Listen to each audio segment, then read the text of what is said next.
Yeah, children, today I am here in front of you through this video to teach the first lesson of 10th standard, that is Rise of Nationalism in Europe. This is an history lesson. So I request all the children to listen to this video very carefully and understand this lesson. Before I go deeper into this lesson, the Rise of Nationalism in Europe, I want you people to look into the first page of this lesson, which is having a picture. So this picture is just a painting which is painted by a French artist, and the name of him is Frederic Sorio. He painted a lot of such paintings, but one of the painting which has been shown in your book in the year 1848. What does this painting tells us? This painting, he wanted to show his dream through this painting. He wanted the world which is made out of democracies and social republics.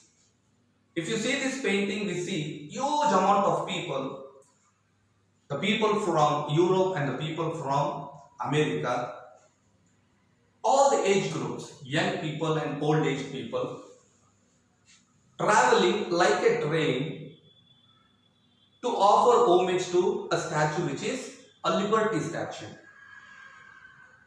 carrying their symbols, carrying their flags of different regions, offering the homage to this liberty statue.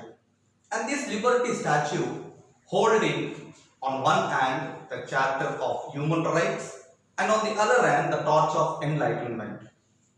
It shows that how the people of different regions in Europe are expecting what? Liberty, where they were not able to enjoy the liberty, or where they are not able to enjoy the rights under absolutist. Once again, what is this absolutist? Absolutist is a form of monarchical government. That means a government which was under the kings, monarchies. People want democracies in their lands. People want liberty. People wanted to enjoy their rights. Before 18th century, this was the situation of Europe. So in this lesson, we are going to study how the spirit of nationalism was being spread to the people. And nationalism means coming into oneness. And coming into oneness was very difficult for the people. There are many personalities that where we are going to come across here, where they let the people come to one and fight for their liberty, fight for democracies. The spirit of nationalism, the first upheaval in Europe started in France. France is the epicenter for the spread of nationalism in Europe. How the spirit of nationalism started to spread in France? It is through the revolution. The French Revolution, which was started in the year 1789. The revolutionaries led the people into revolution, and where the revolutionaries were able to get success to throw out the monarchy in France. And now, after the fall of monarchy, it is the people from 1789, they started constituting the land in France. After they destroyed the monarchy, introduced democracy in France, and these revolutionaries, the French revolutionaries, introduced certain measures. Why they wanted to introduce the measures? These are the following measures that we are going to discuss one after the other. So they wanted to introduce these measures to bring a sense of collectiveness. What are those measures? One by one we will discuss. First one, the idea of la patrie, which is the meaning that fatherland. What is this fatherland? We Indians refer our country as motherland. That all the people who are residing in this country are the children of this land. The same way the French people also started the idea of la patrie, which is fatherland and a citizen. Where this right was not enjoyed by the people in France under monarchy. And very important thing is that the revolutionaries emphasized equal rights, which is called uniform laws. Laws are uniform to everybody, which was not found under monarch. Because from the time of monarchism, there was a federalism, not federalism, that is feudalism. Feudalism means different classes used to enjoy different rights and laws. But now, once when they got freedom from monarchy, they introduced equal rights and uniform laws for all the people, irrespective of classes. Next, they introduced a new French flag. Why they wanted to introduce this flag? Because during monarchism, kings, to identify themselves, they used to have what their own symbol like flag. Different classes have different flag. But no, the revolutionaries introduced only one flag. This is a symbol of what? Oneness. This is a symbol of nationalism. Next, estate generals were elected by a common people. Now, after they got freedom from monarchy, common people, they wanted to elect the people and where they can frame the laws and look after the administration. Those elected body is from general estates or estate generals elected by common people, and this elected body is named as what? National Assembly. So this is how the measures introduced by the French revolutions. Next, the fourth one, new hymns were composed. What is the meaning of hymns? Hymns are nothing but the songs. What sort of songs? National songs. As we in India also, during the time of freedom movement in India, our great writers and nationalist leaders also composed many national songs which made the people to come into oneness and fight for our freedom. The same way the Europeans, that is in France also, new hymns were composed, oaths were taken, that is promises were taken, all in the name of nation. This is another measure. Next, the fifth measure is internal custom duties were abolished. What is this internal customs? Customs, you know that in our common language we call them as what? Taxes. The traders used to pay huge amount of taxes to monarchs during the time of monarchism. But now after they got freedom from monarchy, these revolutionaries abolished their custom duties. Every trader can have free business without paying what? Taxes. Next, uniform weights and measure. This is also just related to these custom duties. The person who is having a trade, they have to weigh their goods. Based on social differences, the taxes were different to different social groups. But now whether you belong to any social group, if you are involved in the trade, weights and measures are common. The taxes are common to every trader. Next, French language was a spoken language. Many languages were being spoken in France, but as to bring oneness, they made French as a national language. These are the few measures that have been introduced by the French Revolution. The reason behind it was to bring a sense of collectiveness, no difference. So people started enjoying this sort of rights in France. Very nice. But the French revolutionaries who are not happy only introducing these measures in their own land. They want these sort of measures to be introduced even in other parts of Europe where all the monarchism was prevailing. But before the revolutionaries entered into that lands and spread the idea of nationalism, the event or this incidents or this news spread to other parts of Europe. Already some educated young people and plus educated middle class people, students and educated middle class people already who got the news of this incident happened in France, they established called what? Jacobin clubs. What it is? Jacobin clubs. Through these clubs, they started spreading the spirit of nationalism. And when these revolutionaries entered into such type of lands where Jacobin clubs have been established, they were welcomed and they also started fighting for their liberty in different parts of Europe. This is how the revolution brought this sort of changes in France. But what has happened? Bad luck for French people. Why it is so? After a few years, while they were enjoying this sort of rights and freedom, this sort of measures, but once again, the French people have to undergo through monarchism. Who is that monarch came into power in France? in 1799. None other than Napoleon. Napoleon came to power in the year 1799. So, the French people thought that they lost their freedom. Yes, they lost. What they lost? They lost democracy now. It is not the people who look after the administration. It is not henceforth the people constitute the land. It is the Napoleon. The first thing when he came to power he did was he destroyed democracy. And he introduced his own laws in France, which were referred as what? A Civil Code of 1804. Or it is also called as Napoleon Code. Children listen, it is called as Civil Code 1804 or Napoleon Code.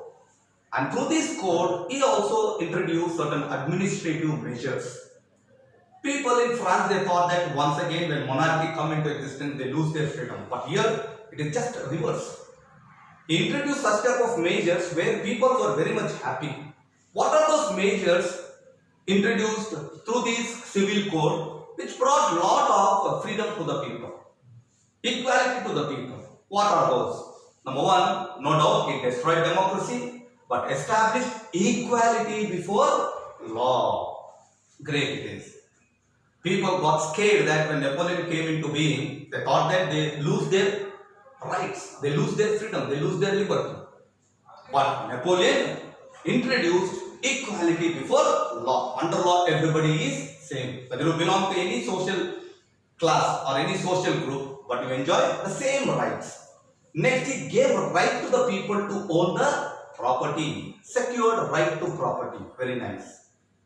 Next, feudalism it is.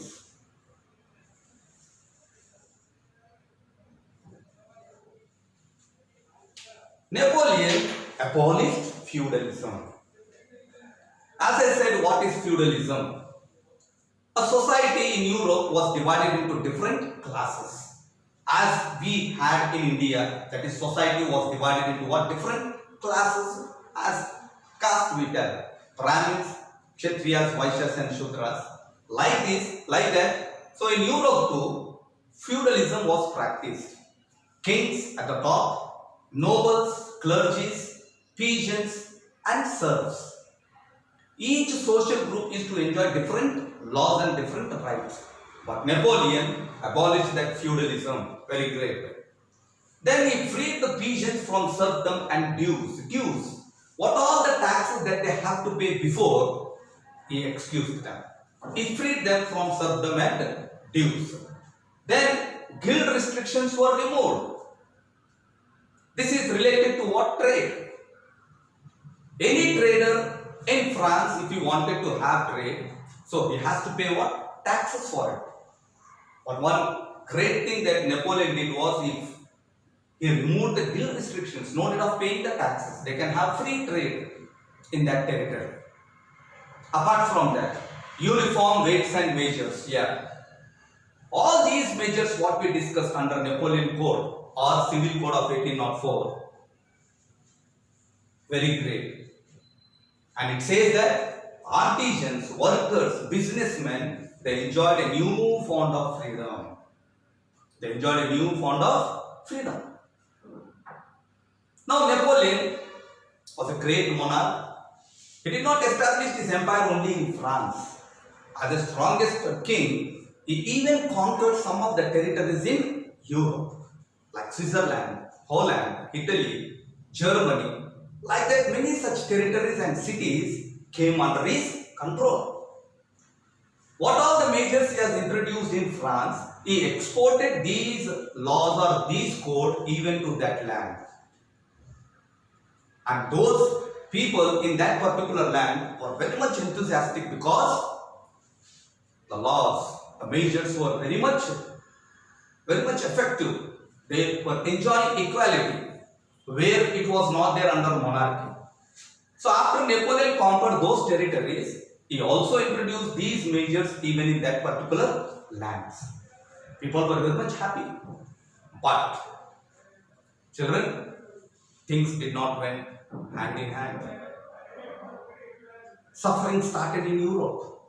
Not only in France, even in that particular lands where people enthusiastically welcomed the armies of Napoleon to conquer that lands, they also started feeling very discouraged because Napoleon started to introduce varieties of measures which brought sufferings to the people in France and even in other parts of Europe. What are those? We refer them as what? Drawbacks of Napoleon rule. Drawbacks of Napoleon rule. What did Napoleon do? Initially, in the year 1799, when he came to power, these are the measures introduced. But afterwards, he started introducing some other measure which decreased the enthusiasm of people in different parts of Europe and even in France. What are those drawbacks? He increased the taxes. Previously, we have studied that he removed bill restrictions, he freed peasants from serfdom and use. But after some years, he increased the taxes. Apart from that, censorship was introduced. What is this censorship? We oftenly in India we refer this censorship to what? Films. Whichever ugly scenes, whichever the scenes which are related to communalism, so the film board will do censorship. They cut that particular scenes and they ask the producer to remove that particular scenes. Like that, censorship means the magazines, the newspapers or the plays which question Napoleon, he used to do censor. Nobody have a right to question whom or write against Napoleon or spread the messages of Napoleon negatively. Censorship was introduced. This all shows that people started losing their freedom of speech. And the last one is, he made people forcibly to join the French army. Why you want people to join the French army? It is because he had an intention, he required to conquer the rest of Europe, which was not liked by the Europeans. These are the drawbacks. And people, the monarchs who lost their territories, and the people in France also were not happy with this Napoleon, were planning to suppress Napoleon. They wanted to bring down Napoleon. This we are going to study in further, that how Napoleon was defeated and what are the changes happened in Europe.